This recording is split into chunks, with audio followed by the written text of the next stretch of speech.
قرآن پاک میں اللہ تعالیٰ نے فرمایا ہے سبحان الذی اسری بعبدہ لیلا من المسجد الحرام الی المسجد الاقصی الذی بارکنا حولہ لنریہ من آیاتنا انہ هو السمیع البصیر. سورۃ بنی اسرائیل آیت نمبر 1. پاک ہے وہ ذات جو اپنے بندے کو ایک رات میں مسجد الحرام سے مسجد اقصی تک لے گیا جس کے آس پاس ہم نے برکت رکھی ہے، یعنی اس علاقے میں اللہ نے برکتیں نازل کی ہیں تاکہ ہم اسے اپنی بعض نشانیاں دکھائیں. یقیناً وہ خوب سننے والا اور خوب دیکھنے والا ہے. اس آیت میں جس واقعے کی طرف اشارہ ہے وہ اسراء کے نام سے مشہور ہے. اسراء کے لفظی معنی ہے رات کو سفر کرنا، رات کو چلنا. یہ وہی سفر ہے جس میں نبی کریم صلی اللہ علیہ وسلم کو جسم اور روح سمیت مسجد الحرام یعنی مکہ سے مسجد اقصی فلسطین تک معجزاتی طور پر لے جایا گیا، یعنی براق پر. فرشتوں کی ہمنشینی کا یہ سفر اس زمانے کے حالات، اسباب سفر اور فاصلے کی طوالت کی وجہ سے انسانی عقل اور سمجھ سے بالاتر ہے. یعنی انسان نہیں سمجھ سکتا کہ ایک رات میں آپ اتنی تیزی سے وہ سفر کیسے کیے اور کس طرح آپ واپس بھی آ گئے. لیکن جیسا کہ اس آیت میں واضح کیا گیا ہے کہ پاک ہے وہ ذات یعنی اللہ جو اپنے بندے کو لے گیا. یعنی اللہ تعالیٰ کے لیے کچھ بھی مشکل نہیں. جن چیزوں کو ہم ناممکن سمجھتے ہیں وہ اللہ کے ہاں ناممکن نہیں. تو جس ذات میں کمال قدرت ہو وہ سب کچھ کر سکتا ہے. اس حیرت انگیز اور ایمان افروز سفر کی تفاصیل بخاری اور مسلم سمیت احادیث کی دیگر کتب میں موجود ہیں. تو آئیے تھوڑا سا اس بارے میں دیکھ لیتے ہیں کہ آپ نے اللہ سبحانہ و تعالیٰ کی کون کون سی نشانیاں دیکھی، کیا کیا چیزیں مشاہدہ فرمائیں اور ان میں ہمارے لیے کیا سبق ہے. آغاز سفر اور شق صدر. شق کہتے ہیں پھاڑنے کو اور صدر کہتے ہیں سینے کو، اور شق صدر کا معنی ہے سینے کو کھولنا. اس کی تفصیل آگے ملے گی، ابھی اتنا ہی کافی. انس بن مالک رضی اللہ عنہ سے مروی ہے کہ معراج کی رات جب بیت اللہ سے نبی کریم صلی اللہ علیہ وسلم کو لے جایا گیا تو وحی آنے سے قبل آپ کے پاس 3 فرشتے آئے. اس وقت آپ مسجد الحرام میں سو رہے تھے.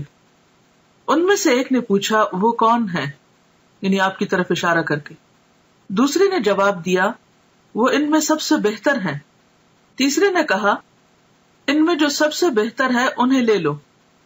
اس رات اتنا ہی واقعہ پیش آیا اور نبی صلی اللہ علیہ وسلم نے اس کے بعد انہیں نہیں دیکھا یہاں تک کہ وہ دوسری رات آئے جبکہ آپ کا دل دیکھ رہا تھا اور آپ کی آنکھیں سو رہی تھیں لیکن دل نہیں سو رہا تھا. تمام انبیاء کی نیند ایسی ہی ہوتی ہے. انہوں نے آپ سے کوئی بات نہ کی یہاں تک کہ آپ کو اٹھا کر چاہے زمزم کے پاس لٹایا. چاہ کہتے کنویں کو، یعنی زمزم کے کنویں کے پاس.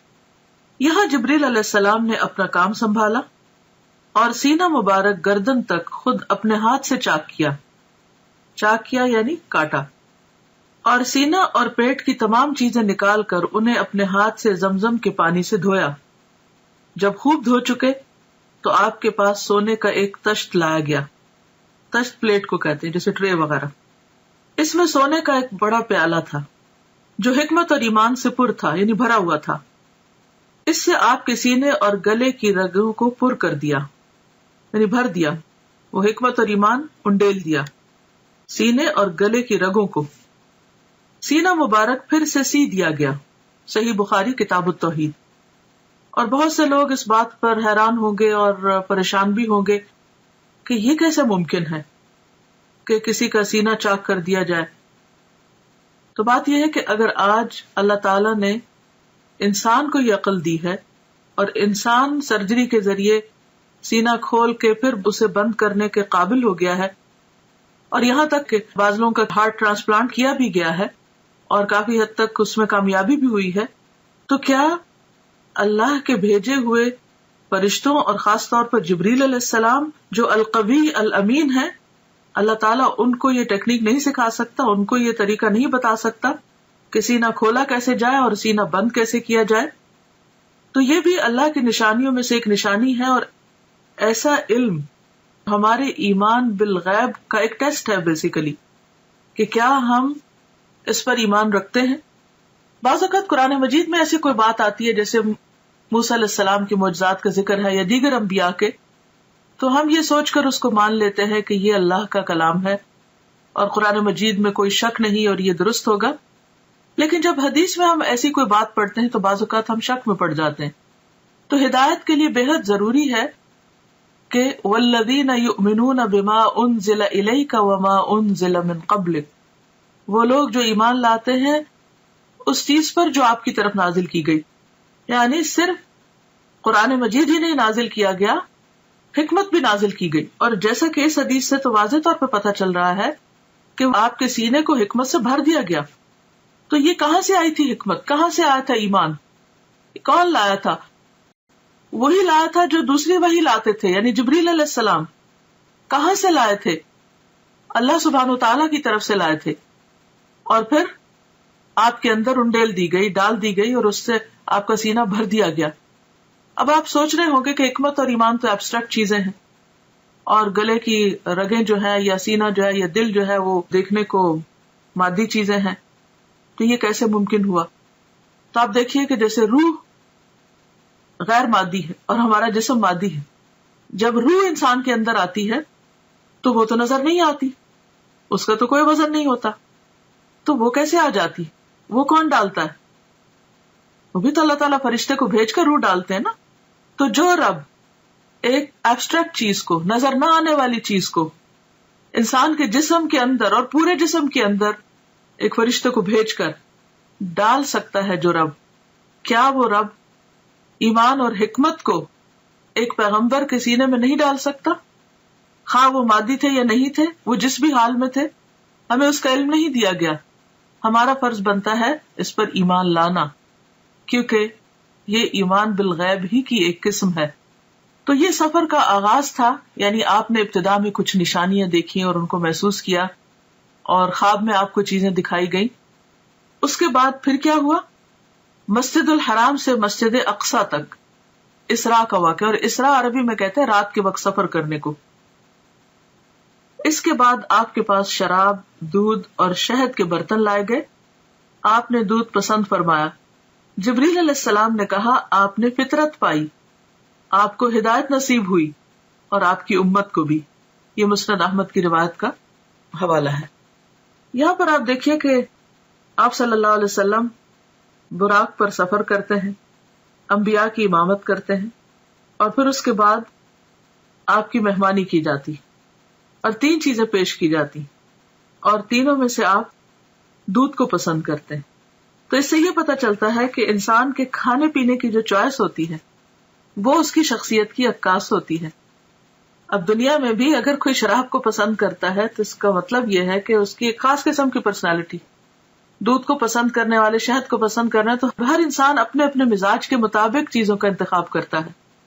اور پھر بعض لوگوں کا انتخاب صرف ان کی اپنی ذات تک نہیں، ان کے خاندان اور پھر خاندان سے آگے بھی لوگوں کو متاثر کرتا ہے. تو خاص طور پر جو لوگ دین کا کام کرنے والے ہیں ان کے لیے بے حد ضروری ہے کہ وہ انبیاء کی سنت کو فالو کریں اپنے کھانے پینے کی چوائس میں بھی. مسجد اقصی سے آسمانوں کی طرف معراج. معراج کا لفظ جو ہے یہ عین را جیم سے ہے. عروج اسی سے ہے جس کا معنی ہوتا ہے بلندی، اور معراج عربی میں سیڑھی کو کہتے ہیں. مسجد اقصی سے آپ کو عالم بالا میں لے جایا گیا. معراج عربی میں سیڑھی کو کہتے ہیں جو اوپر چڑھنے کے لیے استعمال ہوتی ہے. اس نسبت سے سفر کے اس حصے کو بھی معراج کہا گیا ہے. بیشتر مفسرین کے نزدیک سورۃ النجم کی درج ذیل آیات واقع معراج کی دلیل ہیں. سورۃ النجم آیت 13-18 یعنی 13 سے 18 تک.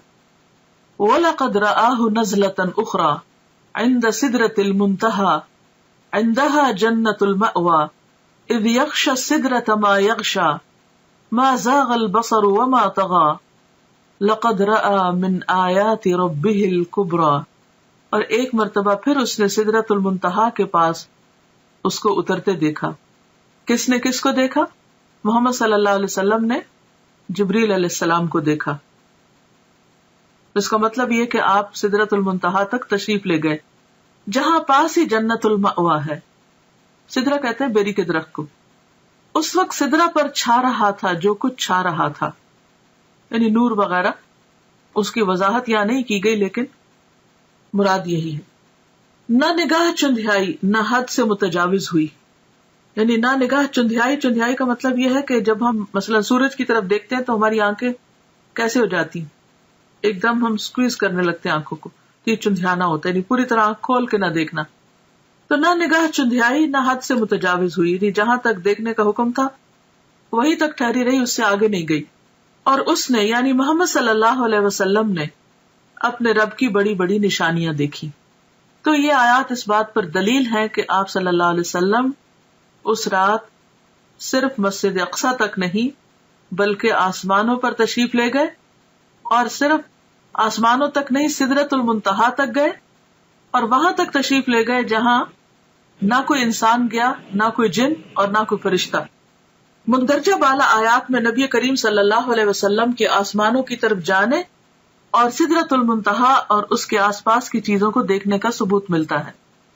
سفر آسمان، مسجد اقصی میں تمام انبیاء کی امامت کے بعد سواری کے لیے براق پیش کیا گیا۔ آپ دوبارہ اس پر سوار ہو کر پہلے آسمان تک گئے۔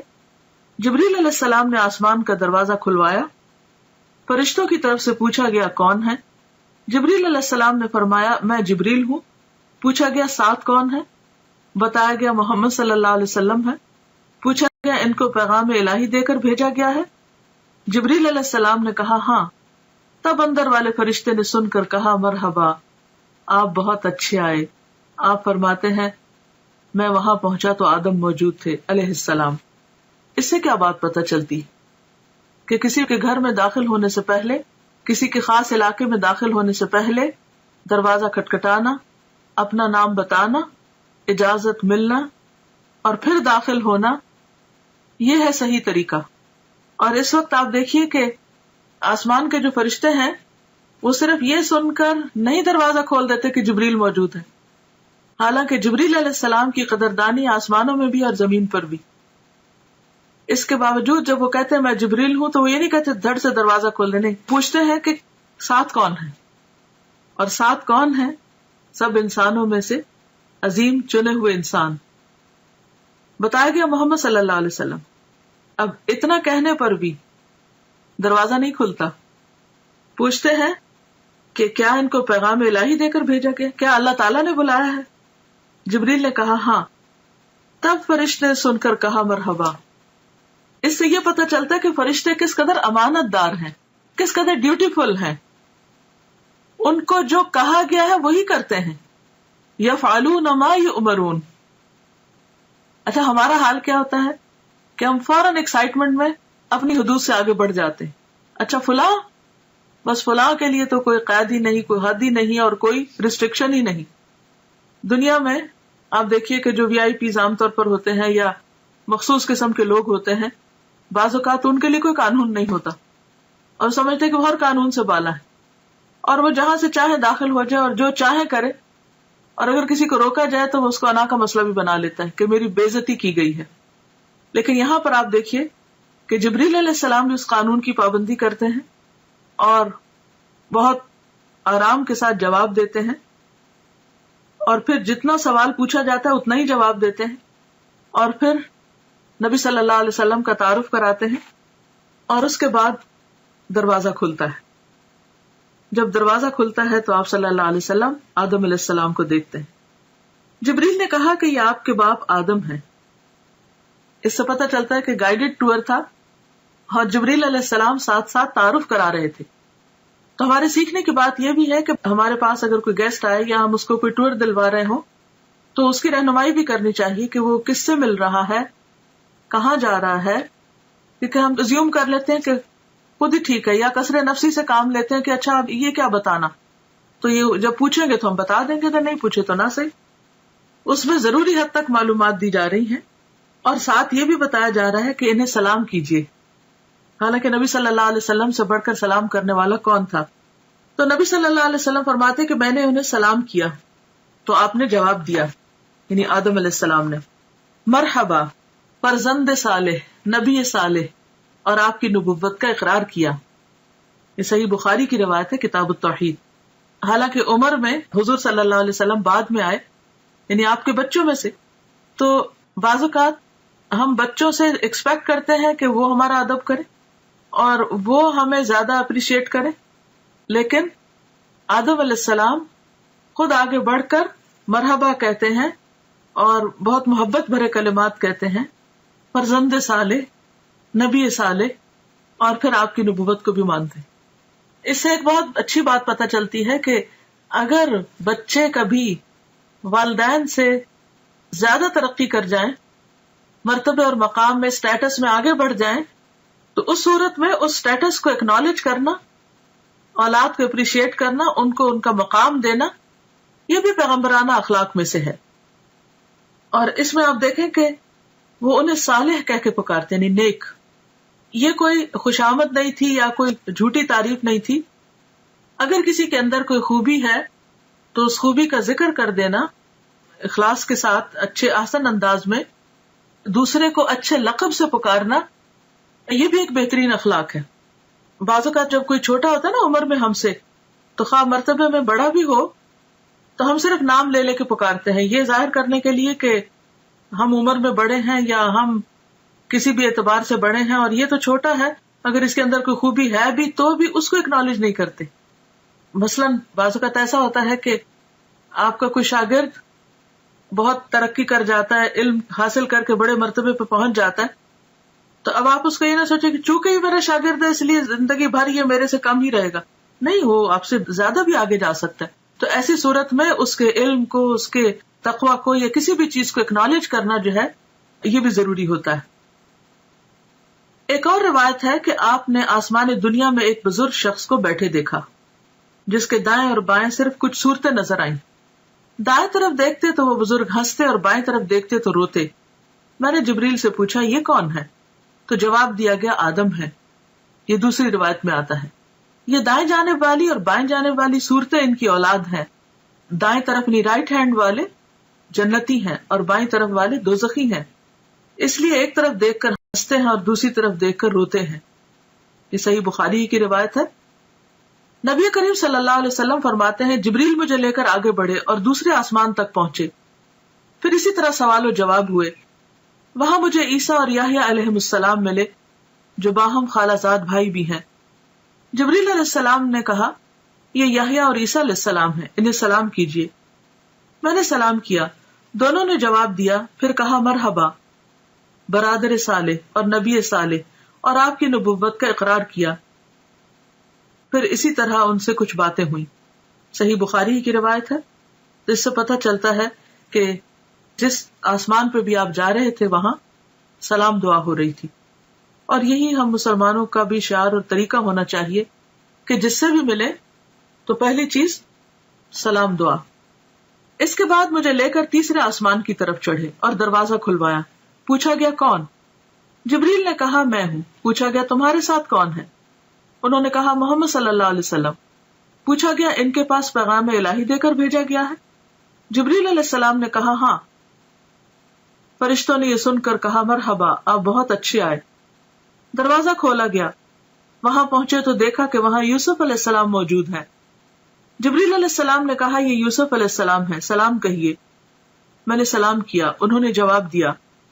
انہوں نے کہا مرحبا برادر صالح اور نبی صالح، اور آپ کی نبوت کا اقرار کیا۔ ایک اور روایت میں ہے کہ آپ صلی اللہ علیہ وسلم نے فرمایا میں نے یوسف علیہ السلام کو دیکھا، اللہ نے حسن کا آدھا حصہ ان کو دیا تھا۔ صحیح مسلم کتاب الایمان۔ اس کے بعد جبریل علیہ السلام مجھے لے کر آگے بڑھے، چوتھے آسمان پر اسی طرح سوال و جواب ہوئے۔ ادریس علیہ السلام وہاں موجود تھے، سلام دعا ہوئی، انہوں نے بھی اسی طرح برادر صالح اور نبی صالح کہہ کر مرحبا کہا اور آپ کی نبوت کا اقرار کیا۔ برادر بھائی کو کہتے ہیں فارسی میں۔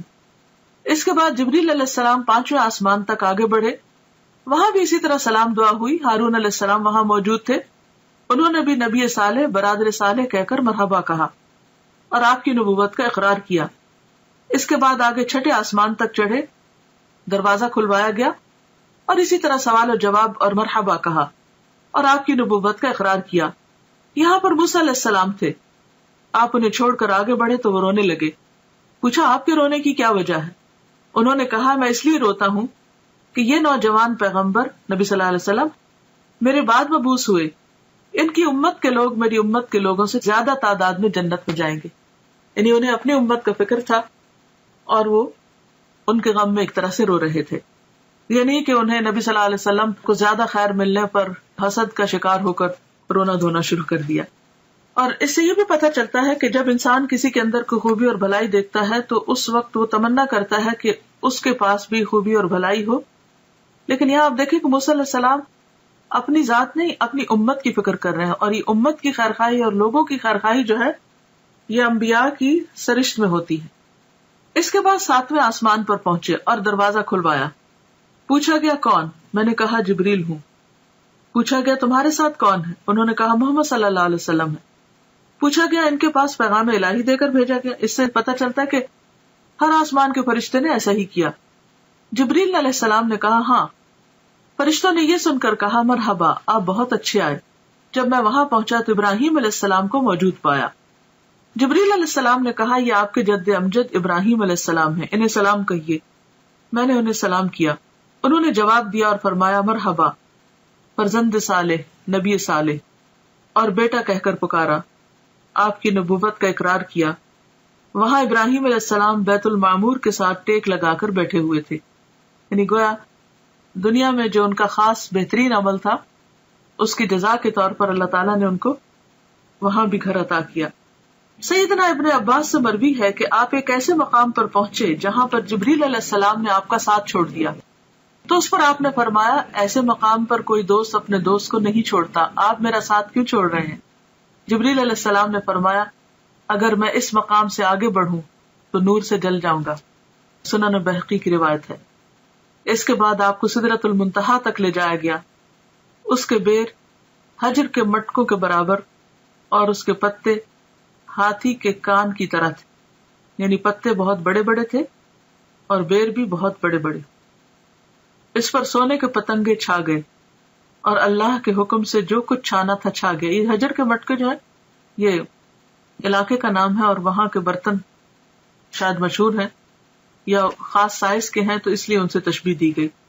اور اللہ کے حکم سے جو کچھ چھانا تھا چھا گیا. اس سے وہ سدرہ بیری کا درخت تبدیل ہو کر اتنا خوبصورت ہو گیا کہ اللہ کی کوئی مخلوق اس کا حسن بیان کرنے کی تاب نہیں رکھتی. آج بھی آپ دیکھیں کہ بعض لوگ درختوں کے آس پاس یا نیچے لائٹس لگا کر رکھتے ہیں. دن کے وقت تو درختوں کا اپنا ایک حسن ہوتا ہے, سورج کی روشنی میں بہت خوبصورت چمکتے ہوئے نظر آتے ہیں. لیکن رات کے وقت بعض اوقات درختوں کے اوپر لائٹیں لگائی ہوئی ہوتی ہیں یا بعض اوقات ان کے تنے کے بالکل نیچے زمین پر اس اینگل سے لائٹس لگائی جاتی ہیں کہ درختوں کا حسن دوبالا ہو. تو رات کے وقت بھی اگر آپ ان درختوں کو دیکھیں روشنی میں تو ان کا حسن اور طرح کا ہوتا ہے. تو یہاں پر یہ ہے کہ وہ جو بیری کا درخت تھا اس پر بھی خاص قسم کا نور اور روشنی اسے بے حد خوبصورت بنا رہی تھی. اس وقت اللہ تعالیٰ نے اپنے بندے کو وحی فرمائی اور آپ پر اور آپ کی امت پر 50 وقت کی نمازیں فرض کی. واپس آتے ہوئے موسیٰ علیہ السلام سے آپ کی ملاقات ہوئی تو دریافت کیا کہ آپ کو کیا حکم ملا. آپ نے جواب دیا ایک دن رات میں مجھ پر اور میری امت پر 50 نمازیں فرض کی گئی. موسیٰ علیہ السلام نے کہا آپ کی امت ایک دن رات میں 50 نمازیں نہ پڑھ سکے گی. میں بنی اسرائیل کا خوب تجربہ کر چکا ہوں. آپ کمی کی درخواست لے کر اپنے رب کے پاس جائیں. موسیٰ علیہ السلام کے فرمانے پر آپ اللہ کے پاس واپس گئے اور کمی کی درخواست کی. اللہ تعالیٰ نے آپ کی درخواست کو قبول فرما کر 10 نمازوں کی تخفیف فرمائی. اس کے بعد آپ موسیٰ علیہ السلام کے پاس آئے تو انہوں نے پوچھا کیا ہوا. آپ نے کہا کہ 10 نمازوں کی کمی کر دی گئی. یہ سن کر موسیٰ علیہ السلام نے فرمایا اب پھر واپس جائیے اور تخفیف یعنی کمی کی درخواست کیجیے. آپ واپس گئے اور اللہ تعالیٰ سے تخفیف کی درخواست کی. اللہ تعالیٰ نے اس کے بعد 10 نمازوں کی کمی کر دی. یوں آپ کی موسیٰ علیہ السلام اور اللہ تعالیٰ کے درمیان آمد و رفت جاری رہی, یعنی بیک اینڈ فورتھ آتے جاتے رہے, یہاں تک کہ اللہ تعالیٰ نے 5 نمازیں کر دی. اس کے بعد آپ پھر واپس آئے تو موسیٰ علیہ السلام نے کہا جاؤ اور کمی کراؤ.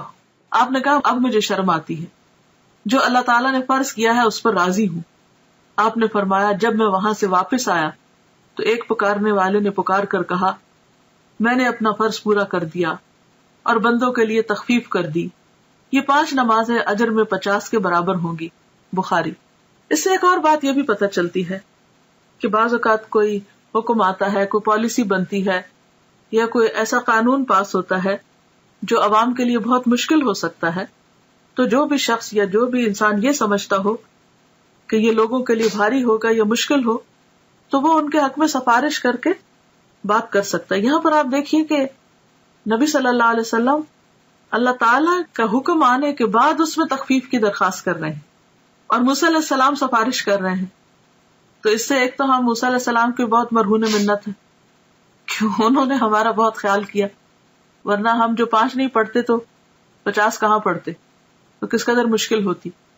اور پھر دوسری طرف یہ ہے کہ نبی صلی اللہ علیہ وسلم بھی اللہ سبحانہ وتعالیٰ کے پاس جا کر بار بار عرض کرتے ہیں, اور اللہ سبحانہ وتعالیٰ اپنے بندوں پر اس قدر مہربان ہے کہ 5 کرنے کے باوجود اجر 50 ہی کا رکھا. یہ ہے اس کی رحمت. دنیا میں کوئی بادشاہ ایسی عنایت نہیں کر سکتا کہ اگر کسی کو 50 گھنٹے کے لیے ہائر کیا ہے اور وہ 5 گھنٹے کام کرنا چاہے تو اجرت 50 گھنٹے کی دے. اس کے علاوہ چند اور مشاہدات دیگر کتب میں مذکور ہیں. سورۃ البقرہ کی آخری 2 آیات بھی عرش کے خزانے سے عطا کی گئیں, یعنی اسی موقع پر جب نمازوں کا حکم دیا گیا. نہر کوثر اور جنت کا مشاہدہ. سدرۃ المنتہا پر بہت سے عجائبات کا مشاہدہ کرنے کے بعد رسول اللہ صلی اللہ علیہ وسلم نے فرمایا, پھر مجھے جنت میں لے جایا گیا تو میں نے وہاں دیکھا کہ موتیوں کے قبے ہیں اور اس کی مٹی کستوری ہے. کستوری خوشبو کا نام ہے جو ہرن کی ناف سے نکلتی ہے, بہترین قیمتی قسم کی خوشبو ہے. تو یعنی مٹی سے بھی خوشبو آ رہی تھی. مٹی کی دنیا میں بھی خوشبو ہوتی ہے نا, لیکن وہاں کی خوشبو کستوری جیسی تھی. جنت میں آپ نے نہر کوثر کا مشاہدہ فرمایا. حضرت انس سے روایت ہے کہ نبی کریم صلی اللہ علیہ وسلم نے فرمایا, میں ایک نہر پر آیا, اس کے دونوں کنارے موتیوں اور قبوں کے تھے, یعنی چھوٹے چھوٹے جیسے پرلز کے چھوٹے چھوٹے ڈیونز تھے. میں نے پوچھا جبریل علیہ السلام یہ کیا ہے؟ جبریل علیہ السلام نے کہا یہ کوثر ہے. صحیح بخاری. یعنی آپ کو وہ نہر جو عطا کی گئی, انا اعطیناک الکوثر کہہ کر, وہ بھی آپ کو دکھائی گئی. ابراہیم علیہ السلام کو امت محمد صلی اللہ علیہ وسلم کے نام خصوصی پیغام. ابن مسعود بیان کرتے ہیں کہ رسول اللہ صلی اللہ علیہ وسلم نے فرمایا, معراج کی رات میری ملاقات حضرت ابراہیم علیہ السلام سے ہوئی. انہوں نے کہا, اے محمد صلی اللہ علیہ وسلم, اپنی امت کو میری طرف سے سلام کہیے. ہم سب کو کیا کہنا چاہیے؟ وعلیکم السلام. اور ان کو بتائیے کہ جنت کی مٹی بڑی عمدہ ہے, اس کا پانی میٹھا ہے, لیکن وہ چٹیل میدان ہے, یعنی اس میں کچھ اگانے کی ضرورت ہے, اور اس کی کاشتکاری سبحان اللہ والحمد للہ ولا الہ الا اللہ واللہ اکبر ہے. اللہ پاک ہے اور تمام تعریف اللہ ہی کے لیے ہے, اس کے سوا کوئی الہ نہیں, اور اللہ سب سے بڑا ہے. جامع الترمذی. تو اس سے کیا پتہ چلتا ہے کہ ہمیں کثرت کے ساتھ اللہ کا ذکر کرتے رہنا چاہیے تاکہ جنت خوب ہری بھری ہو جائے. دنیا میں پودے لگانے کے, خاص طور پر جن لوگوں کو گارڈننگ کا شوق ہوتا ہے, وہ کبھی راضی ہوتا ہی نہیں. ایک کے بعد ایک قسم کا پودا, یہاں بھی جگہ خالی ہے, اس کونے میں یہ لگ جائے, یہاں بڑا درخت لگ جائے, یہاں چھوٹا لگ جائے. تو یہ امیجن کیا کریں, دنیا کے آج کل تو ویسے بھی سمر ہے اور ہر طرف پھل پھول لگے ہوئے ہیں, تو اسے دیکھ کر ہمیشہ جنت کا سوچا کریں کہ کتنی گرینری چاہیے, کیسا باغ چاہیے. پھر آپ دیکھ لیجئے کہ کتنا ذکر کرنا ہے. غیبت کرنے والوں کا انجام بد, یعنی جہاں آپ نے اچھی اچھی چیزیں دیکھی وہاں پر آپ نے جہنم کے کچھ نظارے بھی دیکھے. انس رضی اللہ عنہ سے روایت ہے کہ رسول اللہ صلی اللہ علیہ وسلم نے فرمایا, معراج کے موقع پر میرا گزر ایسے لوگوں کے پاس سے ہوا جن کے ناخن پیتل کے تھے, براس کے. وہ اپنے چہروں اور سینوں کو نوچ رہے تھے. میں نے پوچھا جبریل علیہ السلام یہ کون لوگ ہیں؟ جبریل نے کہا یہ وہ لوگ ہیں جو لوگوں کا گوشت کھایا کرتے تھے اور ان کی غیبت کرتے تھے, یعنی دوسروں کو بدنما کرتے, دوسروں کے عزت پر حملہ کرتے, اور آج ان کی اپنی شکل جو ہے وہ خود بگاڑ رہے ہیں. بے عمل خطباء کا عبرتناک انجام.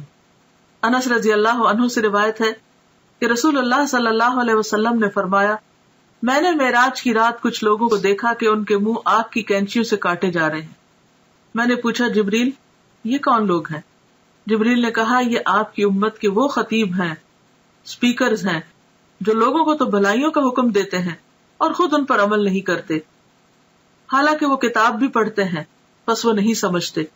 یہ شرح السنہ کی روایت ہے, یعنی دوسروں کو نصیحت اور خود میاں فضیحت. اوروں کو نیکی کا حکم دینا اور خود اس پر عمل نہ کرنا، یہ بھی ایک بہت سیریس میٹر ہے. جب ہم کسی کو بھی کچھ کہنے جا رہے ہوں تو اپنے آپ کو بھی ضرور ساتھ ساتھ شامل کر لیں. بیان اسراء اور معراج پر اہل مکہ کا رد عمل. اسی رات نبی کریم صلی اللہ علیہ وسلم واپس مکہ تشریف لائے. مولانا ظفر علی خان نے کیا خوب کہا ہے، زنجیر بھی ہلتی رہی بستر بھی رہا گرم، ایک پل میں سرے عرش گئے آئے محمد صلی اللہ علیہ وسلم. یعنی آپ ایک ہی رات میں آسمان پہ جا کے واپس آ گئے، اور یہ سب کچھ معجزانہ طور پر ہوا، اور یہ بھی اللہ کی قدرت اور اللہ کی عظمت کی دلیل ہے کہ وہ جو چاہے کرے. اگلی صبح آپ نے قوم کو گزشتہ رات کے بارے میں بتایا. صحیح مسلم ہے کہ اللہ کے رسول صلی اللہ علیہ وسلم نے فرمایا، معراج کا یہ واقعہ جب میں نے مشرکین مکہ کو سنایا تو انہوں نے اس کی تردید اور تکذیب کی. کسی نے تالیاں بجائیں، کسی نے تعجب اور انکار کے ساتھ ہاتھ اپنے سر پہ رکھ لیا. کچھ لوگ ابو بکر کے پاس گئے اور انہیں اس کی خبر دی. وہ ایک پیکر صدق و ایمان تھے. کہنے لگے، اگر یہ بات آپ صلی اللہ علیہ وسلم نے فرمائی ہے تو سچ فرمائی ہے. لوگوں نے کہا، آپ بھی ان کی تصدیق کرتے ہیں؟ آپ نے جواب دیا، میں تو اس سے بھی بڑی بات پر آپ کی تصدیق کرتا ہوں. آسمان سے صبح و شام جو خبر آتی ہے میں اس میں بھی آپ کو سچا مانتا ہوں. اسی پر ان کا لقب صدیق ٹھہرا. اب دیکھیں کہ جہاں یہ اتنا بڑا اعزاز تھا اور آپ نے اتنا کچھ دیکھا، وہاں اس کا ذکر اتنی شدید مخالفت اور لوگوں کے اندر شکوک و شبہات کا ذریعہ بن گیا. گویا ان کا ایک امتحان تھا. اور اس موقع پر جو حقیقی معنی میں ایمان لانے والے تھے، جن کے رہنما ابو بکر صدیق ہیں، انہوں نے اپنے عمل سے آپ صلی اللہ علیہ وسلم کی اس فعل کی تصدیق کی اور صدیق کا لقب پایا. حقیقی ایمان وہی ہے جو ہر طرح کے شک و شبہ سے بالا ہو. دین کے بارے میں، کسی قرآن کی آیت کے بارے میں یا حدیث کے بارے میں یا پیغمبر صلی اللہ علیہ وسلم کے کسی عمل کے بارے میں کوئی بات اگر آپ کو اپنی عقل سے بالا لگے اور سمجھ نہ آئے تو اس موقع پر فوراً یہ سوچا کریں کہ جس رب نے آسمان بنایا، زمین بنائی، سب کچھ بنا، اس کے لیے کون سا کام مشکل ہے. تو شک کی کوئی گنجائش رہتی نہیں. شکوک و شبہات جو ہے یہ منافقت کو جنم دیتے ہیں. اور جب شک آنے لگے تو یہ آیت بھی پڑھا کرے، اف اللہ شک فاطر السماوات والارض، اف اللہ شک، کیا اللہ کے بارے میں شک جس نے آسمان و زمین کو پھاڑا، یعنی یہ اکٹھے تھے پھر ان کو الگ الگ کیا، یعنی جس نے اتنا بڑا کام کیا، کیا اس کی ذات میں یا اس کے احکامات میں یا اس کے کسی بھی کارنامے میں یا قدرت میں شک کیا جا سکتا ہے؟ ہرگز بھی نہیں. اظہار ثانی اور بے یقینی کے جذبات سے مغلوب کفار نے آپ کا امتحان لینے کی ٹھانی. بات یہ ہے کہ ہر نعمت کے ساتھ ایک آزمائش ہوتی. پوچھا کہ بیت المقدس کیسا ہے اور اس کی علامتیں کیا ہیں. صحیح مسلم میں آپ کا ارشاد نقل ہے کہ اللہ تعالیٰ نے بیت المقدس میرے سامنے ظاہر فرما دیا، اور جو باتیں اور نشانیاں مشرکین دریافت کرتے میں دیکھ دیکھ کر بتاتا جاتا. آپ کو کچھ بھی نہیں بھولا. یوں آپ کی تردید اور تکذیب کا جو جذبہ لیا ہے اس کی اکثر نفی ہو گئی، لیکن نہ ماننے والے پھر بھی نہ مانے. یہی کہہ سکے کہ جہاں تک اوصاف کا تعلق ہے تو آپ نے بالکل ٹھیک ٹھیک بیان کیے ہیں. آپ نے کچھ اور باتیں بھی بتائیں اور بعد میں آنے والے قافلوں سے ان کی تصدیق ہو گئی. اس طرح زبانیں بند ہو گئی، مگر دل یہی سوچتے رہے کہ یہ کیسے ہو سکتا ہے. اب بھی بہت سے لوگ یہی سوچتے ہیں کہ یہ کیسے ہو سکتا ہے، حالانکہ اللہ تعالیٰ تو ہر چیز پہ قادر ہے، اور جب وہ کسی بات کا ارادہ کر لیتا ہے تو اسے صرف کن ہو جا کہنے کی ضرورت ہوتی ہے. معراج کے دوران نبی کریم صلی اللہ علیہ وسلم کو جو بھی مشاہدات کروائے گئے، ان میں ہمارے لیے بہت سے سبق ہیں، جن میں سے اہم ترین یہ ہے کہ ہم اپنی نمازوں کی پابندی کریں، جن کا حکم اللہ تعالیٰ نے اس موقع پر نبی کریم صلی اللہ علیہ وسلم کو دیا. اس جنت کے لیے کوشاں ہوں جس کا مشاہدہ آپ نے بنفس نفیس فرمایا. ابراہیم علیہ السلام کے خصوصی پیغام کے مطابق کثرت سے ذکر الہی کریں، دوسروں کی غیبت سے پرہیز کریں، اور جو بات دوسروں کو کہیں اس پر خود بھی عمل کریں. اللہ تعالی ہمیں اس کی توفیق عطا فرمائے. وآخر دعوانا ان الحمد للہ رب العالمین. سبحانک اللہم وبحمدک، نشہد ان لا الہ الا انت، نستغفرک ونتوب الیک. السلام علیکم ورحمۃ اللہ وبرکاتہ.